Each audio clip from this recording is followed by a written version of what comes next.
প্রথমে আমি ময়দাগুলো একটা স্ট্রেনারে চেলে নেব। এতে করে পরোটা হবে সফট। অনেক সময় আটা বা ময়দাতে পোকামাকড় থাকতে পারে, সেক্ষেত্রে চেলে নেওয়াই ভালো। এ পর্যায়ে দিয়েছি পরিমাণ মতো গুঁড়া দুধ, স্বাদের জন্য চিনি, পরিমাণ মতো লবণ, সয়াবিন তেল। সব উপকরণ ভালোভাবে মিশিয়ে নেব।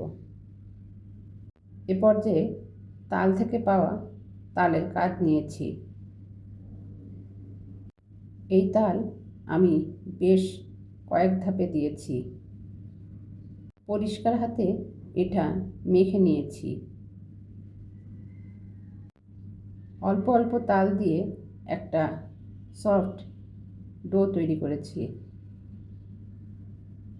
এই ডো এখন রেস্টে রাখবো। এজন্যে উপর থেকে সামান্য তেল দিয়ে এ পর্যায়ে ঢেকে রেখেছি। এতে করে ডোটা সফট থাকবে। এই পরোটা দিয়ে খাওয়ার জন্য আমি এখন তালের সেমাই রান্না করব। তেল দিয়ে আমি দারচিনি, এলাচ দিয়ে সেমাইগুলো ভেজে নিচ্ছি।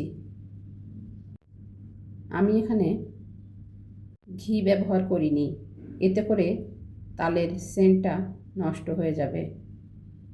সেমাইগুলো উঠিয়ে রেখে দিয়েছি তালের রস, পরিমাণ মতো চিনি, সামান্য লবণ। এভাবে কিছুক্ষণ রান্না করেছি। আগে থেকে জাল করে রাখা ঘন দুধ দিয়ে দিয়েছি। ফুটে উঠলে দিয়েছি ভেজে রাখা সেই সেমাই। সেমাই তো আমরা অনেকভাবে রান্না করি, তবে এই তাল দিয়ে সেমাই রান্নাটা দারুণ সুস্বাদু হয়। রেস্টে রাখা ময়দাটা এ পর্যায়ে সামান্য মুথে নিয়ে আমি লেচি কেটে নেব।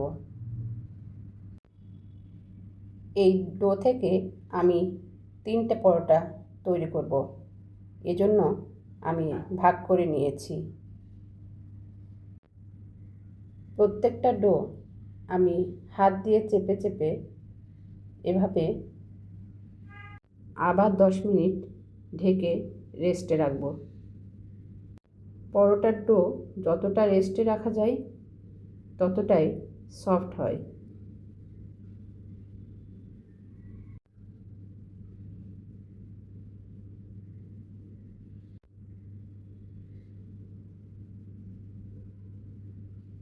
দশ মিনিট পরে এখন আমি পরোটাগুলো একে একে বানিয়ে নেব। সাধারণ পরোটা যেভাবে বানিয়ে আমরা ভাঁজ করে নেই, এটা সেভাবেই করব। হাত দিয়ে চেপে চেপে ডোটা একটু বড় করে নিলে পরোটাটা বানাতে সুবিধা হয়। তা না হলে রুটি বেলতে গেলে ছোট হয়ে আসে।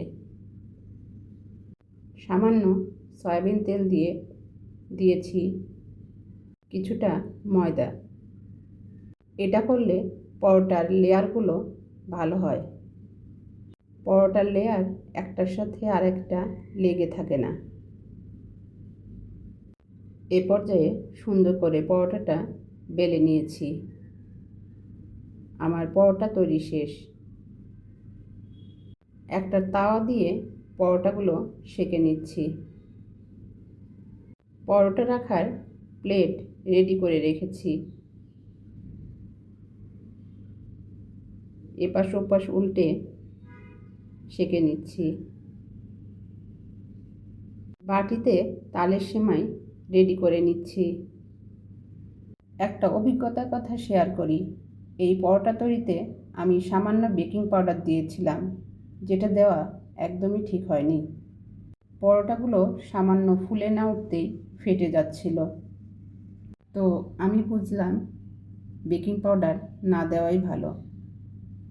তো আমার পরোটা সোনালি করে ভাজা হয়ে গেল। তাল দেওয়ার কারণে কি দারুণ কালার এসেছে। দেখলেই বোঝা যাচ্ছে কতটা লোভনীয়। এটার কালার দেখে মনে হচ্ছিল তাল থাকতে থাকতে আমি আরও কয়েকবার বানাবো। তালের পরোটা আর তালের সেমাই রান্না তো শেষ। লোভনীয় সুবাসে পুরো ঘর মোমো করছে। তালের এই চমৎকার যুগলবন্দির সাথে সকালের 1 কাপ চা সত্যিই জাস্ট অসাধারণ। চলুন এবার খেয়ে দেখা যাক কেমন হলো। এক কথায় দারুণ। তো এখন বিদায় নিচ্ছি। ভালো থাকবেন আর তাল থাকতে থাকতেই এটা বানিয়ে খাবেন। আবার দেখা হবে নতুন কোনো রান্না নিয়ে, নতুন কোনো দিনে। আজকের মতো বিদায়। আল্লাহ হাফেজ।